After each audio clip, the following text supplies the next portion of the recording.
Some people have everything: money, health, family, success, yet they are never happy. Others have very little, but their hearts are calm and peaceful. Why? In his famous book, The Power of Positive Thinking, Norman Vincent Peale wrote, "Change your thoughts, and you change your world."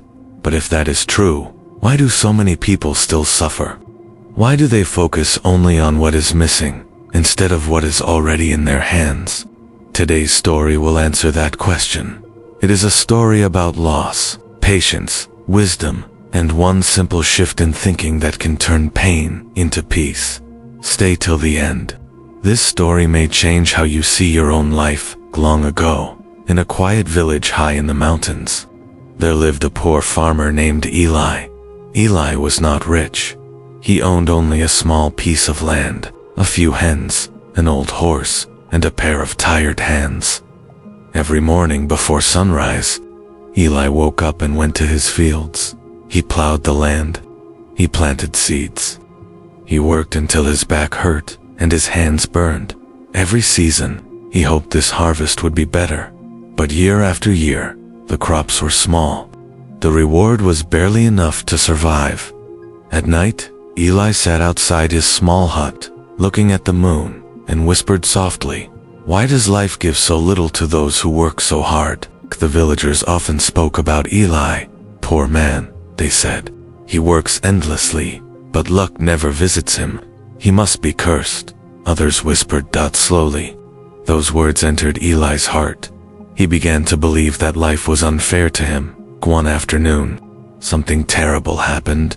Eli's only horse, the animal that helped him plow the fields and carry crops, ran away into the forest. The villagers rushed to Eli's home. "Oh no, Eli," they cried. "What terrible luck! Without your horse, how will you survive?" Eli looked at the empty field, then at the ground, and said quietly, "Maybe yes, maybe no." The villagers looked at each other, confused. A few days later, something unexpected happened. The horse returned, and it was not alone. Behind it came 3 wild horses, strong and free. The villagers were shocked. "What great fortune!"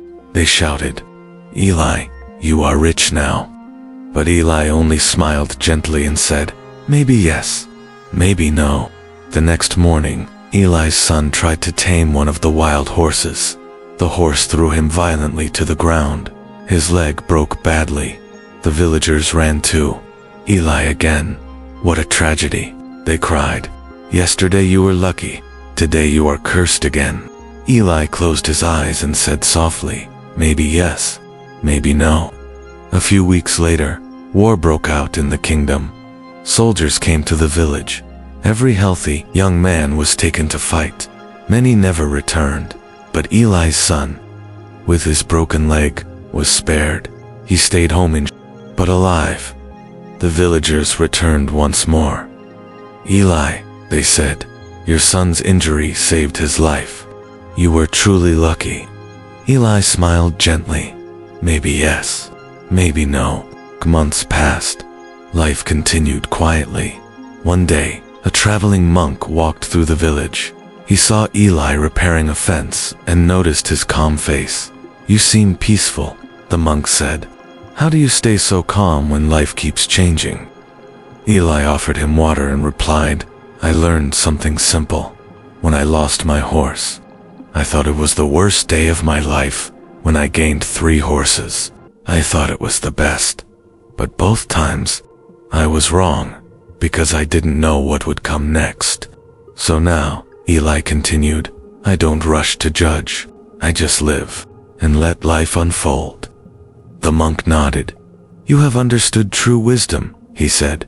"Suffering does not come from events, but from how we interpret them." From that day on, Eli lived with quiet gratitude. When his crops failed, he said, "Maybe the soil needs rest." When they flourished, he smiled, "Maybe life is teaching me again." He noticed small joys, the sound of rain, the song of birds, children laughing in the fields. He stopped waiting for big happiness. He realized peace had always been there. hidden beneath his complaints, asked. Eli grew old. One evening, as the sunset painted the sky gold, a young traveler asked, "Old man, how did you learn to never complain?" Eli smiled and said, "When I was young, I thought happiness would come when life became perfect, but perfection never came, so I stopped waiting." He looked at the sky and said, "You can't control the wind, but you can adjust your sails. You can't stop pain, but you can choose its meaning." When I stopped asking why me, and started asking what is this teaching me, my life changed. That night, under the stars, Eli felt deep peace. He had no riches, but he had wisdom, and that was enough. And that is the secret of the old farmer. He didn't change his world. He changed how he saw it. Every loss hides a lesson. Every ending whispers a beginning. So don't rush to call something bad. Maybe life is redirecting you. Maybe the rain is watering your future harvest. If this story touched you, like the video, share it with someone who needs this message, and subscribe for more powerful stories. Until the next one, see life clearly, stay patient, and choose peace.